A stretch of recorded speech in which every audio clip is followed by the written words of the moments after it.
অনেকে এটি নিয়ে আলোচনা করছেন যে 31 তারিখে বিপ্লবী সরকার ঘোষণা হচ্ছে নাকি সেনাবাহিনী ক্ষমতা নিতে পারে। কি হচ্ছে 31 তারিখে? 31 তারিখ ওরা যদি বিপ্লবী সরকার ঘোষণা করে তাহলে সাথে সাথে সেনাবাহিনী ক্ষমতা নেওয়ার সম্ভাবনা আছে। সেদিন হবে ঘুরে দাঁড়ানোর দিন।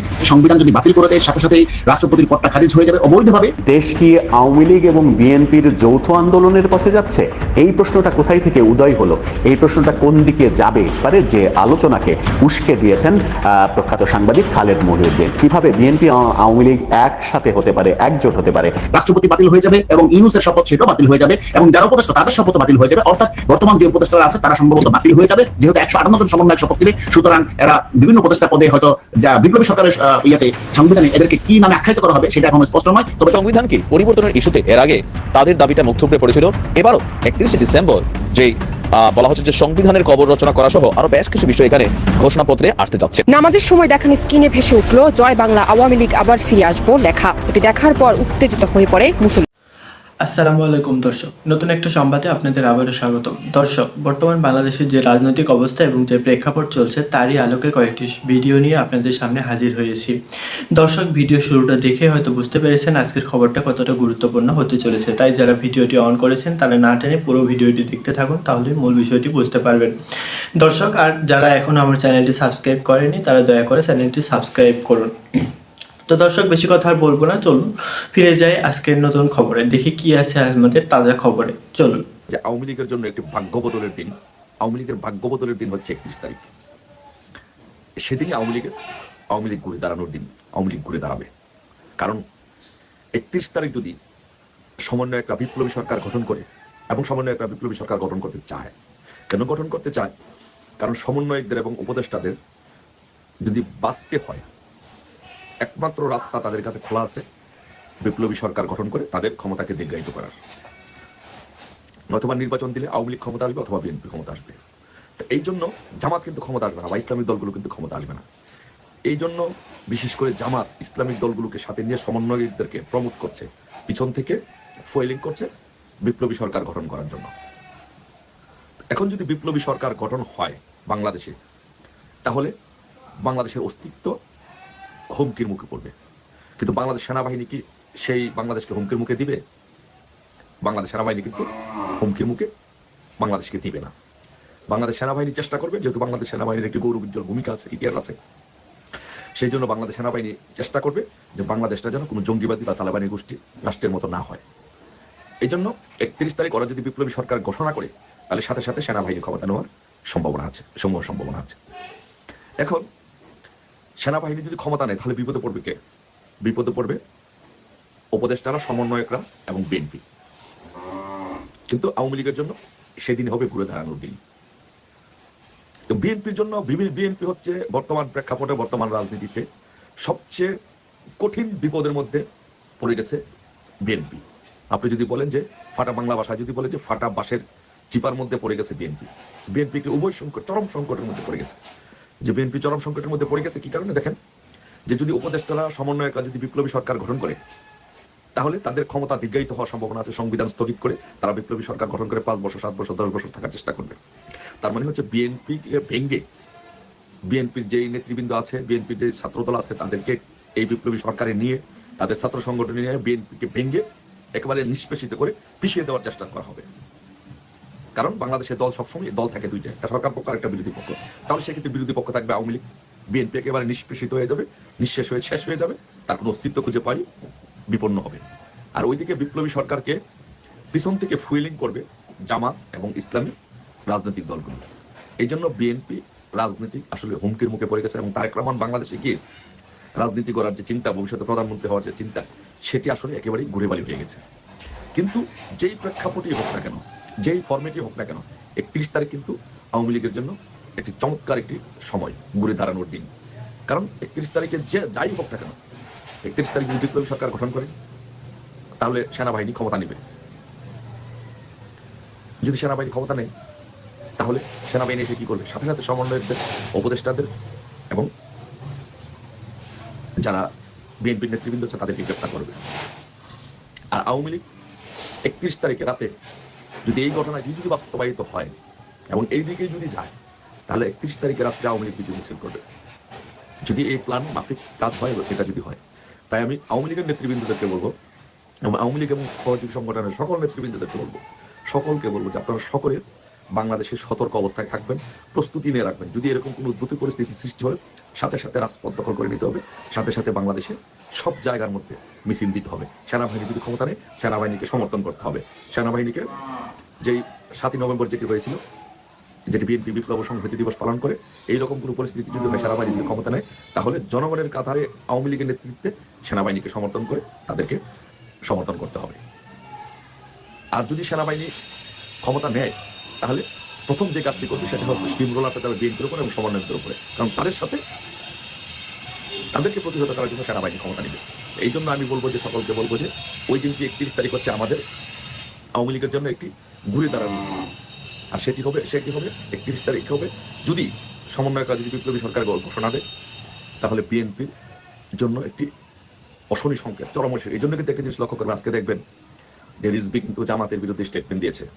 রক্ষাটা বাহিনী, পাকাটা বাহিনী, চাপাতি বাহিনী হিসেবে জামাতকে আখ্যায়িত করেছেন।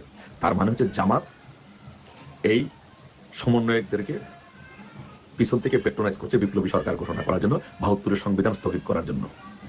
তার মানে হচ্ছে যে বিএনপি এখন চরম একদম বিএনপির জীবনের সবচেয়ে কঠিন সময়ের সম্মুখীন হচ্ছে এখন। কারণ বিএনপি আওয়ামী লীগের আমলে রাজনীতি করছে, কিন্তু বিএনপি ভাঙ্গার মুখে পড়ে নাই, বিএনপি গণহারে গ্রেপ্তারের মুখে পড়ে নাই, বিএনপির উপরে কোনো স্টিমুলার যায় না। কিন্তু এখন যদি কোনো এই পরিস্থিতি সৃষ্টি হয়, তাহলে বিএনপি ভেঙে যাবে এবং বিএনপির উপরে সর্বোচ্চ পরিমাণে স্টিমুলার যাবে, আর আওয়ামী লীগের হবে ঘুরে দাঁড়ানোর সময়। তাই আমি সকলকে বলবো, ইনশাল্লাহ আওয়ামী লীগ ঘুরে দাঁড়াবে 31 তারিখে। সকলে প্রস্তুতি নিয়ে রাখুন। যদি এই প্ল্যান কাজ করে, তাহলে আওয়ামী লীগ ঘুরে দাঁড়াবে এবং ওদের পতন নিশ্চিত, ওদের দিন শেষ। তাই সকলকে বলবো ইনশাল্লাহ প্রস্তুতি নিয়ে রাখবেন, যে কোনো পরিস্থিতি যেন আমরা মোকাবেলা করতে পারি। সবাই অপেক্ষা রইলাম আওয়ামী লীগের ঘুরে দাঁড়ানোর দিন 31 তারিখের জন্য। যে বর্তমান প্রেক্ষাপটে যদি এমন ঘটে যে বিএনপি এবং আওয়ামী লীগ একসঙ্গে যৌথ আন্দোলনে গিয়েছে ইউনূস সরকারের বিপক্ষে, তাতে কি খুব বেশি অবাক হওয়ার কিছু থাকবে? তাতে কি নিমরাজি হওয়ার কোনো ব্যাপার থাকবে? হ্যাঁ, কেউই হয়তো মুখে স্বীকার করবেন না, কেউই হয়তো গণমাধ্যমে এই কথাটা বলবেন না, কিন্তু ভেতরে ভেতরে কি সেই প্রক্রিয়া শুরু হয়ে গেছে? এবং সেই প্রক্রিয়া শুরু হয়ে যাওয়ার অন্যতম কারণ কি ইউনূস প্রশাসনের রাজনীতি বিরোধী বিভিন্ন পদক্ষেপ কিংবা বৈষম্য বিরোধী ছাত্র আন্দোলনের এই ছাত্রদের বিভিন্ন ধরনের অসম্মানজনক মন্তব্য, অসম্মানজনক কথাবার্তা, সেগুলোই কি দায়ী? এই প্রশ্নকে অনেকখানি উস্কে দিয়েছেন সাংবাদিক খালেদ মহিউদ্দিন। ঠিকানার টক শোতে তিনি বিএনপি নেতা অ্যাডভোকেট কাজলকে প্রশ্ন করেই বসেছেন যে, কাজল ভাই, এমন প্রসঙ্গ কি আসবে, এমন দিন কি আসবে যে আপনারা আওয়ামী লীগের সঙ্গে মিলে মিশিয়ে আন্দোলন করবেন, কিংবা আওয়ামী লীগের সঙ্গে আপনারা যোগাযোগ করছেন আন্দোলন করার জন্য, আওয়ামী লীগের সঙ্গে এক হওয়ার জন্য চেষ্টা করছেন? এই প্রশ্নটা কিন্তু খালেদ মহিউদ্দিন উস্কে দিয়েছেন। যে আভাসটা অনেক আগেই আমরা দিয়েছিলাম যে এরকম কিছু ঘটলেও আসলে অবাক হওয়ার কিছু থাকবে না। রাজনীতিতে শেষ কথা বলে কিছু নেই, এটা অনেকেই বলেন। সিনেমাতেও এই সংলাপ বহুবার শোনা গেছে। বিএনপির অন্যতম সদস্য ছিলেন, জাসাসের সভাপতি ছিলেন বাংলা সিনেমার প্রখ্যাত ভিলেন রাজীব, তার মুখে অনেক দিন আগে শুনেছিলাম একটি সিনেমার সেই ডায়লগ, রাজনীতিতে শেষ কথা বলে কিছু নেই। রাজনীতিতে আসলেই শেষ কথা বলে কিছু নেই। রাজনীতিতে অনেক কিছু হতে পারে, আজকে যে শত্রু কালকে সে মিত্র হতে পারে। রাজনীতিতে অনেক ঘটনাই ঘটতে পারে, যেমন চিরশত্রু আওয়ামী লীগ এবং জামাত একসঙ্গে আন্দোলন করেছে, যেমন চিরশত্রু আওয়ামী লীগ এবং জাতীয় পার্টি একসঙ্গে জোটবদ্ধ হয়ে নির্বাচন করেছে, এরকম দৃশ্য তো আমরা দেখেছি। আবার অনেক ভালো বন্ধু বিএনপি এবং জামাতের মধ্যে এখন ফাটল অবস্থা, সম্পর্ক প্রায় ছিন্ন অবস্থা, এমনটাও আমরা দেখছি। তার মানে রাজনীতিতে শেষ কথা বলে কিছু নেই।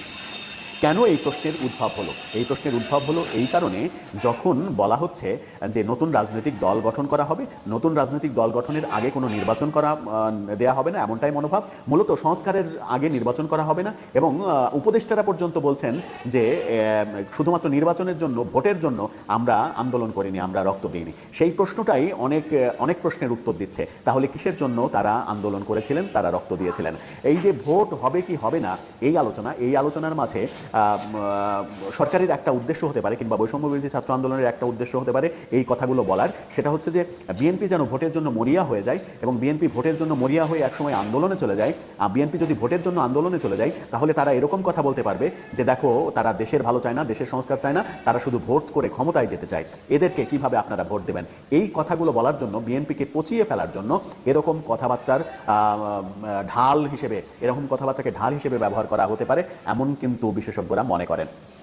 যেটাই হোক না কেন, যদি বিরক্তির সর্বোচ্চ পর্যায়ে চলে যায় রাজনৈতিক দলগুলো, বিশেষ করে বিএনপি এখন যারা সর্বোচ্চ লেভেলে রয়েছে, এখন যারা সব থেকে জনপ্রিয়, অনেকে বলেন যে বিএনপি এখন সব থেকে জনপ্রিয় আওয়ামী লীগের চলে যাওয়ার পরে, সেই বিএনপিকে যদি নির্বাচন থেকে দূরে রাখার কৌশল তৈরি করা হয়, যেমন এরই মাঝে রুহুল কবির রিজভীকে আমরা মন্তব্য করতে শুনেছি যে সরকারি গোয়েন্দা সংস্থা দিয়ে ছাত্রদের দল গঠন করানো হচ্ছে, বিএনপি থেকে বিভিন্ন লোকজনকে বলা হচ্ছে যে আপনারা এই দল করে কি করবেন, এই দলে আসেন, এরকমভাবে যেটা আওয়ামী লীগ করেছে সেই একই কাজ এই সরকার করছে, তাহলে ফ্যাসিস্ট থেকে আপনাদের চরিত্র আলাদা হলো কিভাবে, এরকম অভিযোগ বিএনপির তরফ থেকে কিন্তু অলরেডি চলে এসেছে। যখন অলরেডি চলে এসেছে, আবার সাংবাদিক খালিদ মহিউদ্দিন যখন অ্যাডভোকেট কাজলকে প্রশ্ন করেছিলেন যে আপনাদের এই সম্ভাবনা আছে কিনা, অ্যাডভোকেট কাজলও কিন্তু খুব জোর দিয়ে কনফিডেন্টলি বলতে পারেননি যে না, এরকম সম্ভাবনার প্রশ্নই আসে না। তিনি না করেছেন, কিন্তু সেই না করার মধ্যে এমন কোনো জোর ছিল না যে জোরের প্রেক্ষিতে বলা যায় যে এমন সময় আসবে না বাংলাদেশে যেদিন বিএনপি এবং আওয়ামী লীগ একসঙ্গে হয়ে আন্দোলনে যাবে, এবং সেই আন্দোলনটা ডক্টর ইউনূস সরকারের বিরুদ্ধে আন্দোলন হবে, যে আন্দোলনটা নির্বাচনের আন্দোলন হবে। নির্বাচন যদি পিছিয়ে দেওয়ার চেষ্টা করে এই সরকার, নির্বাচন পিছিয়ে দিয়ে যদি অনেক বেশি ক্ষমতায় থাকার চেষ্টা করে, যে লক্ষণটা দেখা যাচ্ছে, ছাত্রদের দল তৈরি, তাদের দলের প্রতিষ্ঠা, তাদের দলের সামর্থ্য অর্জন পর্যন্ত নির্বাচন যে হবে না, কিংবা নির্বাচন করতে দেওয়া হবে না, এটা মোটামুটি পরিষ্কার। সেই প্রেক্ষাপটে অনেকে বলছেন তাহলে কি এমন দিন আমরা দেখব যে বিএনপি এবং আওয়ামী লীগ যৌথভাবে এই সরকারের বিরুদ্ধে আন্দোলন তৈরি করেছে? দর্শক, আপনার কি মনে হয়, আসলে কি ঘটতে পারে এমন ঘটনা? লিখে জানাতে পারেন। এই সংবিধান যদি বাতিল করে দেয়, সাথে সাথে রাষ্ট্রপতির পদটা খারিজ হয়ে যাবে অবৈধভাবে, কারণ যেহেতু এদের কোনো সাংবিধানিক বা লেজিটিমেট কোনো ব্যাপার স্যাপার এখানে নাই, তারা ইচ্ছে মতো একটা গ্রুপ, সশস্ত্র গ্রুপ একত্রিত হলো এবং সেখান থেকে। তো দর্শক, কেমন লাগলো আজকের খবরটি? ভিডিওটিতে একটা লাইক দিয়ে কমেন্টে অবশ্যই জানাবেন। আর দেখা হবে নতুন একটা সংবাদে। তো সে পর্যন্ত ভালো থাকবেন, সুস্থ থাকবেন সবাই। আজকের মতো এই পর্যন্তই। আল্লাহ হাফেজ।